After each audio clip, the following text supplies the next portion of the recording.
સતત ચર્ચામાં રહેલા જૂનાગઢ અંબાજી મંદિરના ગાદી વિવાદમાં આજે મોટો ભડકો થયો છે।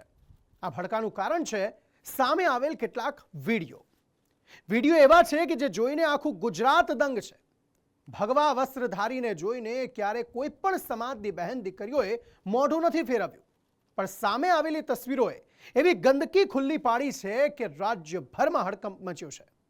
તમે પણ જોશો તો તમે પણ કહેશો કે જૂનાગઢમાં આ શું ચાલી રહ્યું છે। જૂનાગઢમાં જામેલો ગાદી વિવાદ હવે સાધુ સંતોના ચરિત્ર અને ગરિમા પર આવી ગયો છે। હવે ત્યાંથી કેટલીક એવી તસવીરો સામે આવી છે જેણે રાજ્યભરમાં હડકંપ મચાવ્યો છે। જુઓ આ પહેલી તસવીર। ટીવી સ્ક્રીન પર દેખાઈ રહેલા દ્રશ્યોમાં તમને એક સાધુ દેખાશે। ભગવા વસ્ત્રો પહેરેલા બાવાને એક વ્યક્તિ બાવડું પકડીને લઈ જઈ રહ્યો છે। આ બાવડું પકડનાર વ્યક્તિ પોલીસ કર્મી છે અને એણે બાવાનું બાવડું પકડ્યું છે કે આ બાવો ઢળી ન પડે, કારણ કે આ બાવો ચિક્કાર દારૂના નશામાં છે। હવે જુઓ બીજું દ્રશ્ય। ભગવા વસ્ત્રોમાં સજ્જ તમને કેટલાક સાધુઓ દેખાશે, જેમની દાઢી પર તેમને ભસ્મના લેપના બદલે કેકના લેપ દેખાશે। આ બાવાઓ કેક પાર્ટી કરી રહ્યા છે। સાધુના ચહેરા પર ભસ્મ શોભે, પણ આ બાવાઓ એકબીજાના ચહેરા પર કેકના લેપ લગાવી રહ્યા છે। એક સંન્યાસી માટે શું જન્મ અને શું મૃત્યુ, પણ સંસારી લોકો જેવી રીતે કેક કાપી જન્મદિવસની ઉજવણી કરે છે, તેવી જ રીતે આ બાવાઓ કેક કાપી રહ્યા છે।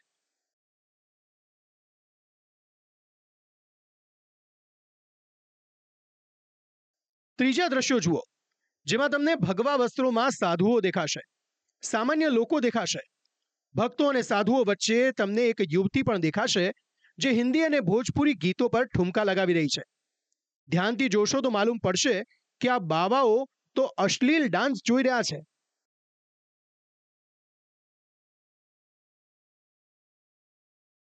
ખેર, આ બધા વિડીયો છે જૂનાગઢના, હિમાલય કરતા પણ જેની જૂની ઓળખ છે, જેના કણ કણમાં શિવ છે, એ ગિરનાર પર એવી ગંદકી ઘર કરી ગઈ છે જેને આજે સભ્ય સમાજને શરમાવી દીધા છે।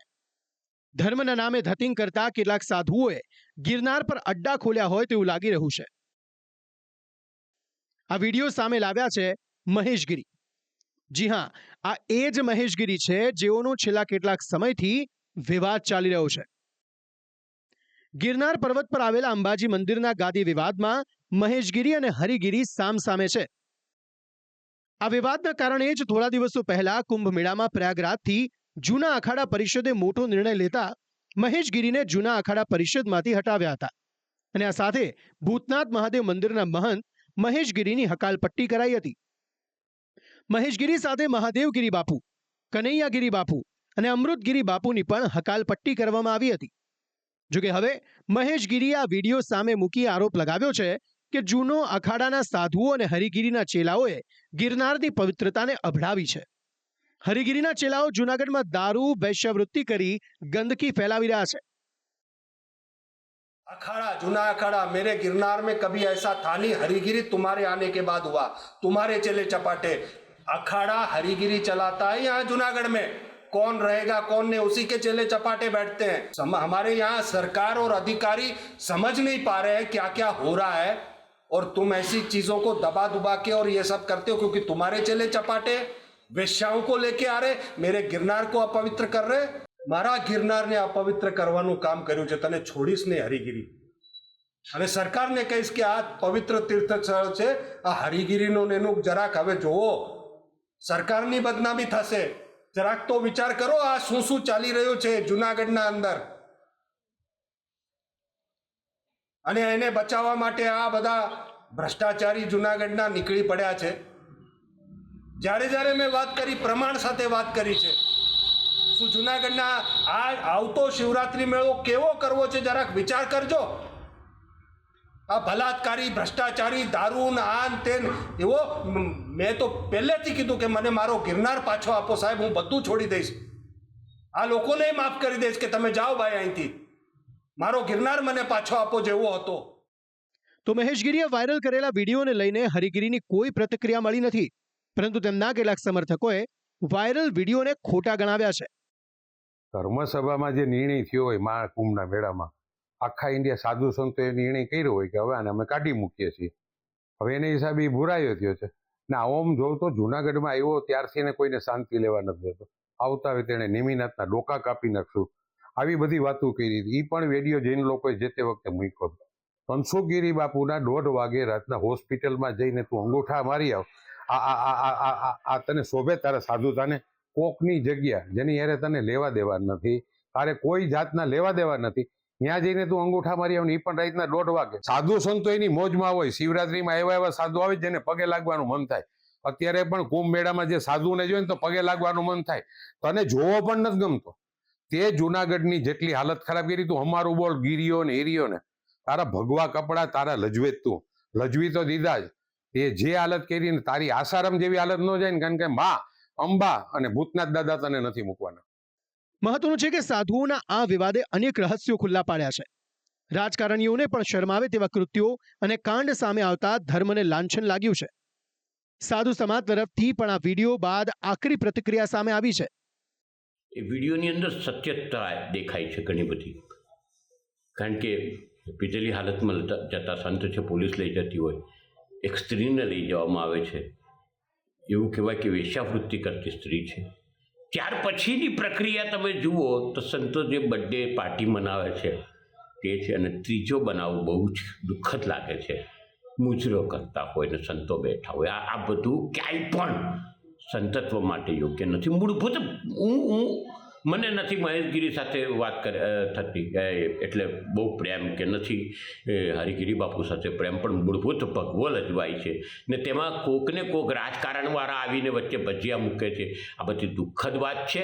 તમારા બેના વ્યક્તિગત મનમોટાવથી જે પણ તમારો વિષય છે એને કારણે પવિત્ર ગિરનાર બદનામ થાય છે, સનાતન ધર્મ બદનામ થાય છે, ભગવો બદનામ થાય છે. એ બિલકુલ ખોટો થઈ રહ્યો છે. જે પણ તમારા વિષય છે તમે એના ઘરે બેસીને એને નિકાળ કરો, અથવા તો તમારા પાસે કોર્ટ છે, તમે કોર્ટ જઈ શકો છો.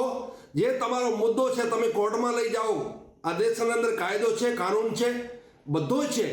પણ સનાતન ધર્મને મીડિયા અને ટીવી સુધી પહોંચે, ગામ સુધી પહોંચે, એ સારો નથી. હાલ તો જૂનાગઢના કથિત સાધુઓની પાપ લીલા જોઈ સૌ કોઈ અવાક બની ગયા છે. લોકોને પોતાની આંખો પર ભરોસો નથી બેસી રહ્યો કે આ તેમણે શું જોયું. પણ હાલ આ હકીકત છે.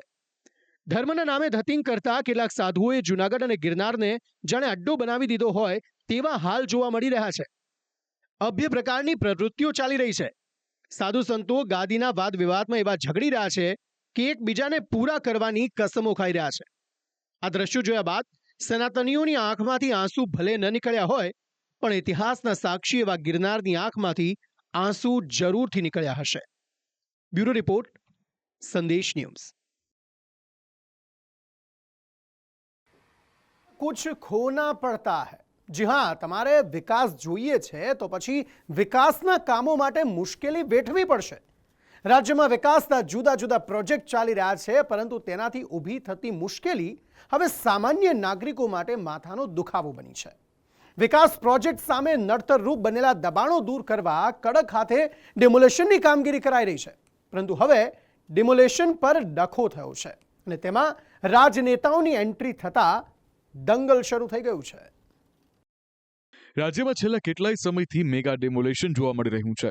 દરિયાઈ પટ્ટી પર આવેલા ટાપુઓ હોય કે સોમનાથ દ્વારકા મંદિરની આસપાસની જગ્યા, જ્યાં જુઓ ત્યાં તમને બુલડોઝર એક્શન જોવા મળશે. જુદા જુદા શહેરોમાં પણ વિકાસમાં નડતર રૂપ અને ગેરકાયદે બાંધકામ પર બુલડોઝરવાળી શરૂ થઈ છે.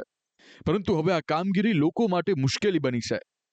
યાત્રાધામ અંબાજીમાં હાઈકોર્ટના આદેશ બાદથી શક્તિ કોરિડોરના માર્ગ પર આવેલા દબાણો દૂર કરવાની કામગીરી શરૂ કરવામાં આવી. આ કોરિડોરના રૂટમાં આવતા 89 રહેણાંક મકાનોને નોટિસ આપવામાં આવી હતી. નોટિસ બાદ પણ દબાણો ન હટતા મોડી રાત્રે તંત્રએ બુલડોઝરવાળી કરી હતી. સ્થાનિકોમાં રોષ છે, કારણ કે તેઓના 60 વર્ષ જૂના મકાનો તોડી પાડવામાં આવ્યા છે.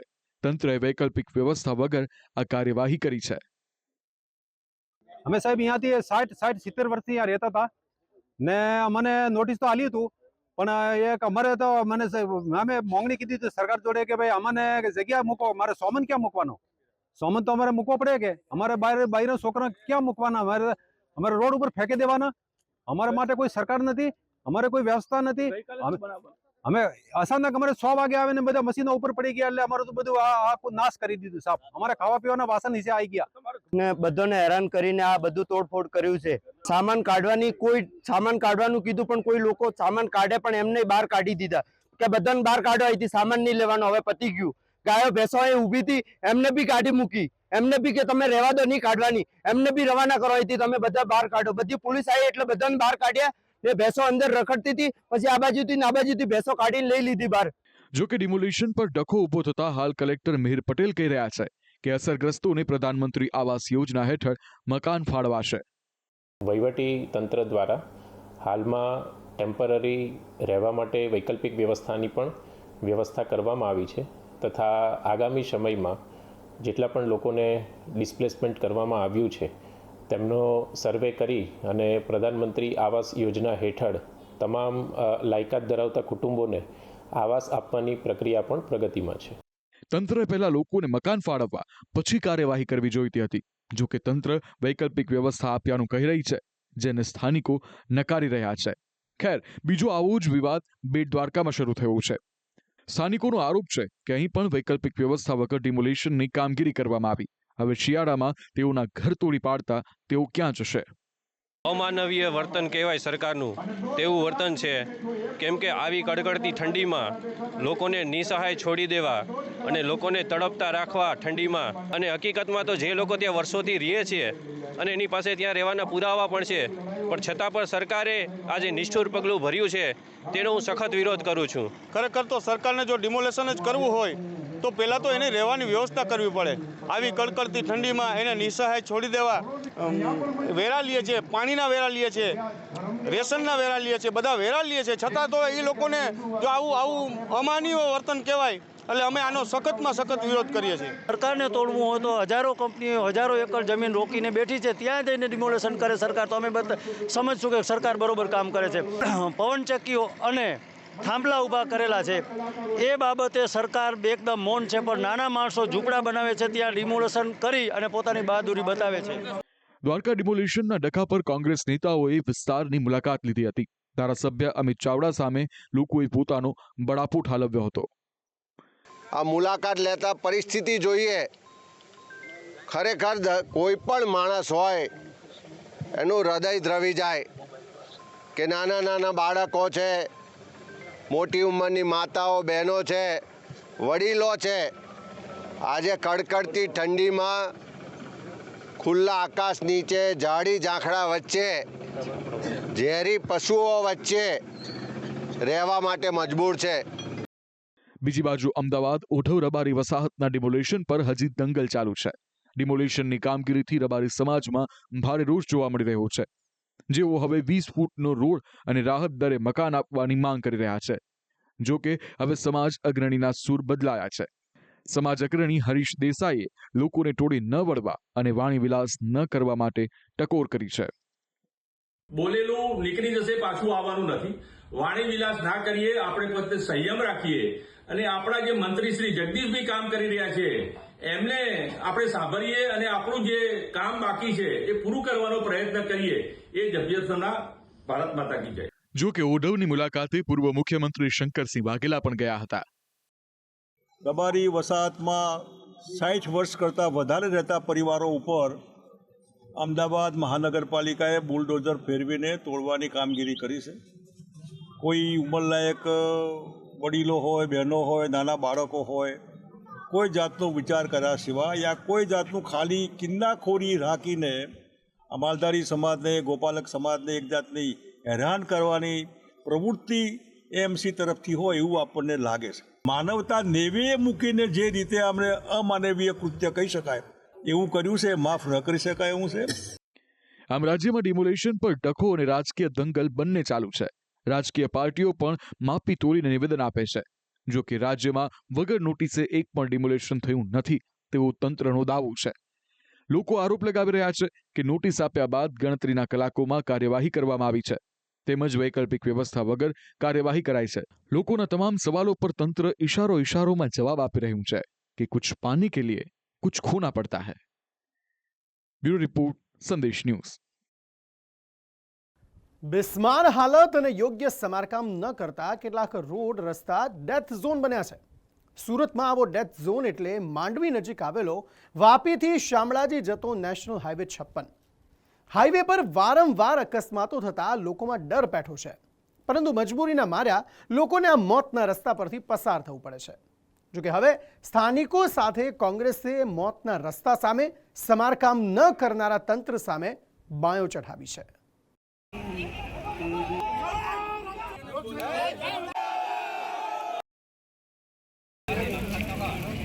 ડેથ ઝોન આ શબ્દ સાંભળતા જ લોકો ફફડી જાય, પરંતુ સુરતવાસીઓ અને નેશનલ હાઈવે 56 પર જતા વાહન ચાલકો તો રોજે રોજ ડેથ ઝોનનો અનુભવ કરી રહ્યા છે.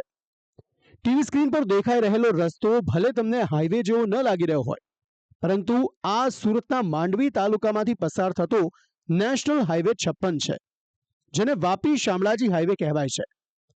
હાઈવે તો માત્ર નામનો છે, કારણ કે આ રસ્તો એટલો બિસ્માર છે કે અવારનવાર અહીં અકસ્માત સર્જાય છે, લોકો મોતને ભેટે છે. સ્થાનિકોના આરોપ મુજબ આ હાઈવે પર 2 વર્ષમાં અકસ્માતમાં 40 લોકો મોતને ભેટ્યા છે. ખખડધજ કાળમુખા રોડથી વાહન ચાલકો રીતસરના હેરાન પરેશાન છે. હાઈવે કેવો છે તે સાંભળો રોજ અહીંથી અવરજવર કરનારા લોકોની જુબાની. અમે માંડવી તાલુકાના માલદા વિસ્તારમાં બેસુમાર રસ્તો ખરાબ છે, લોકોનું જાન જઈ રહેલી છે. આવેદનપત્ર આપી રહેલા છે, કલેક્ટરને આપી રહેલા છે, પ્રાણમાં જઈને લેખિતમાં આપી રહ્યા છે, પછી પણ એના પર કોઈ જાતનું એક્શન લેવાતો નથી. રસ્તા છેલ્લા 15 વર્ષથી ખૂબ બિસ્માર હાલતમાં છે અને અમારે દરરોજ અહીંયાથી આવવા જવા કરવાનું હોય છે. તો અમે વારંવાર તંત્રને પણ કહીએ છીએ કે ખાડા એટલા મોટા પડેલા છે કે તમે એની સમારકામ કરો, પણ તંત્ર કોઈ જાગતું નથી. આ રસ્તો જે માંડવીથી જંખાઓનો જે રોડ છે, જે આપણે એમ કહી શકીએ કે યમરાજના દૂત બરાબર આ રોડ છે, કે આ રોડ પર જવું એટલે આપણાને યમરાજ દેખાઈ જાય એટલા ખરાબ રસ્તાઓ છે. અહીંયા જ બધા નેતાઓ આ જ રોડેથી જાય છે. એના સ્થાનિક નેતાઓ મોટા ગજાના નેતાઓ છે, ગુજરાત ચલવે, દિલ્હી ચલવે, દેશ ચલાવે, પણ આ રોડની કોઈને પડી નથી. આ રોડ પર અમારો આદિવાસી ખેડૂત પોતાની શાકભાજી લઈને જાય છે, પોતાના કામ અર્થે માંડવી જાય છે, કામ અર્થે જંખાવ જાય છે, કોઈ કામ માટે જાય છે. એટલા બિસ્માર રોડ છે, એના લીધે એટલા ફેટલ એક્સિડન્ટો થયા છે. સ્થાનિક લોકો અને વાહન ચાલકો વર્ષોથી રજૂઆત કરી રહ્યા છે કે આ રસ્તો નવો બનાવો, નહીં તો તેનું સમારકામ કરો, પરંતુ તંત્રના પેટનું પાણી નથી હાલતું, જેને લઈને હવે સુરત કોંગ્રેસે બાયું ચઢાવી છે. સુરત કોંગ્રેસે માંડવીના માલધા ફાટા પાસે ચક્કાજામ કરી વિરોધ નોંધાવ્યો હતો.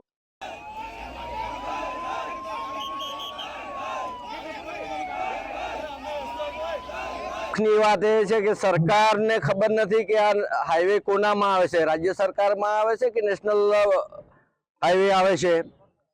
કોઈ જવાબદારી સ્વીકારવા તૈયાર નથી અને કોઈની જવાબદારી ફિક્સ થતી નથી.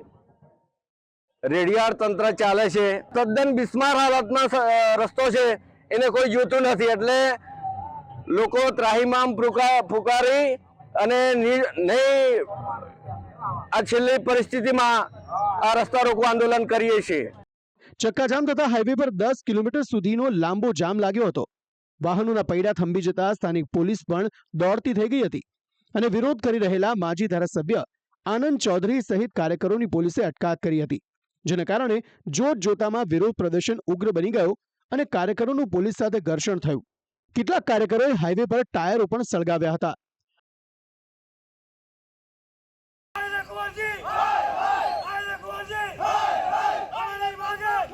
જોકે બિસ્માર નેશનલ હાઈવે 56 ને લઈને વિસ્તારના ધારાસભ્ય અને સરકારમાં મંત્રી એવા કુંવરજી હળપતિ કહી રહ્યા છે કે રાજકીય રોટલા શેકવા આ વિરોધ કરવામાં આવ્યો. અઠવાડિયા પહેલા જ કામ મંજૂર થઈ ચૂક્યું છે અને 10 થી 12 દિવસમાં રસ્તો નવો બની જશે. આજે જે કોંગ્રેસ અને આમ આદમી દ્વારા જે આંદોલનો જે કરવામાં આવ્યા છે, એ આંદોલનો માત્ર ને માત્ર પોતાના રોટલા શેકવા માટે આંદોલન કરવામાં આવ્યું છે. અને તમે જોવા જાવ તો આ રસ્તો ગયા અઠવાડિયે જ અમે એને મંજૂરી આપી દીધી હતી. કેબિનેટમાં પણ એની ચર્ચા મેં જાતે કરી હતી અને અમારા સાંસદ પ્રભુદાસ વસાવાજીએ પણ NHIના અધિકારીઓને બોલાવીને એમની સાથે બેઠક કરીને આ રસ્તો તાત્કાલિક ચાલુ કરવા સૂચના આપી હતી. જોકે હાલ ચક્કાજામ અને વિરોધના કારણે માંડવી ડેડ ઝોન 56 ચર્ચામાં આવ્યો છે. હાઈવે હાલ તો બિસ્માર દેખાઈ રહ્યો છે. મંત્રીજીએ આશ્વાસન આપ્યું છે કે 10-12 દિવસમાં રસ્તો નવો બની જશે. ત્યારે હવે રાહ જોવી રહી કે આગામી દિવસોમાં આ રસ્તો નવો ક્યારે બને છે કે પછી ફરી એકવાર ડેડ ઝોન 56 ને લઈને આંદોલન થાય છે. બ્યુરો રિપોર્ટ, સંદેશ ન્યૂઝ. શું તમે જાણો છો કે ભણતરનું ભાર ઘણું વધી ગયું છે? સરકારો ભલે ભાર વગરના ભણતરની વાતો કરે, પરંતુ હકીકત એ છે કે ભણતરનું ભાર એટલું વધ્યું છે કે જેના નીચે દબાઈ વિદ્યાર્થીઓ જીવ ગુમાવી રહ્યા છે. તમને વિશ્વાસ નહીં થાય, પણ મહેસાણામાં ડોક્ટર બની રહેલી એક વિદ્યાર્થીનીએ આ જ ભારથી જીવ ગુમાવ્યો છે. મહેસાણાના બાસણા નજીક આવેલ મર્ચન્ટ હોમિયોપેથી કોલેજમાં 19 વર્ષીય વિદ્યાર્થીની ઉર્વશી શ્રીમાળીએ આપઘાત કરી લેતા ચકચાર મચ્યો છે. આ વિદ્યાર્થીનીએ ગર્લ્સ હોસ્ટેલમાં ગળે ફાંસો ખાઈ જીવન ટૂંકાવ્યું હતું. વિદ્યાર્થીનીએ આપઘાતને લઈને કોલેજના વિદ્યાર્થીઓએ ભારે હોબાળો મચાવ્યો હતો. વાલી અને અન્ય વિદ્યાર્થીઓએ આરોપ લગાવ્યા છે કે ભણતરના ભારથી વિદ્યાર્થીનીનો જીવ ગયો છે. કોલેજના ટોર્ચરના કારણે ઉર્વશીએ આપઘાત કર્યો છે. પિતાની ફરિયાદ બાદ પોલીસે આચાર્ય અને 4 પ્રોફેસરોની અટકાયત કરી છે. પ્રવીણભાઈ શ્રીમાળીએ પોલીસ સમક્ષ તેઓની ફરિયાદ આપેલી છે કે 4 પ્રોફેસર અને એક પ્રિન્સિપાલ જેઓ તેમની ડોટરને વારંવાર બોલાવી અને હેરાન કરતા હતા, પરેશાન કરતા હતા, મેન્ટલી તેને ટોર્ચર કરતા હતા. અત્યારે અમે તમામ આ જે આરોપીઓ છે તેઓને અત્યારે અમે અટક કરેલા છે અને તેઓની પૂછપરછ કરી રહેલા છીએ. જોકે પોલીસ અટકાયત પહેલા કેમ્પસ છોડતા પહેલા પ્રોફેસરો અને આચાર્યએ અહીં માફી પણ માંગી હતી, જેઓ હવે હાથ જોડીને કહી રહ્યા છે કે અમે તો સારા તબીબ બનાવવા પ્રેશર આપતા હોઈશું. હું દિલગીર છું. घटना होने के बाद जैसा लड़की को वहाँ लेकर हॉस्पिटल में, तो वहाँ का पूरा संस्कार करने में जब बच्चे वे मेरे पास आए, तो बच्चों को बोला कि भाई तुम्हारी क्या समस्या है, उस समस्या मैं पूरी हल करूँगा. दूसरा, अगर कुछ गलती हो गई होगी तो मैं मेरे स्टाफ की तरफ से मैं माफ़ी मांगता हूँ आपसे, और आने वाले समय में ऐसी दुर्घटना न हो इसके लिए मैं पूरा अपना सहकार्य आपके साथ में रहेगा. और आपकी जो मांग थी कि डॉक्टर नोवाल को कॉलेज से निकाल दो, तो मैंने डॉक्टर नोवाल को रेस्टिकेट कर दिया है. જોકે વિદ્યાર્થીનીના આપઘાત બાદ BHMSના વિદ્યાર્થીઓ હડતાલ પર ઉતર્યા હતા અને ઉશ્કેરાયેલા કેટલાક વિદ્યાર્થીઓએ તોડફોડ પણ કરી હતી, પરંતુ આ વિષય ખૂબ ગંભીર છે. ભણતરના ભારના કારણે વિદ્યાર્થીનીએ જીવ ગુમાવતા વાલીઓમાં ચિંતા ફેલાઈ છે. વિદ્યાર્થીની પર એવું તો કેવું પ્રેશર હશે કે જે લોકોને નવજીવન આપવા ડોક્ટર બનવા જઈ રહી હતી, એ જ બાળકી ભણતરના ભાર નીચે એવી દબાઈ ગઈ કે તેનો જીવ નીકળી ગયો. બ્યુરો રિપોર્ટ, સંદેશ ન્યૂઝ.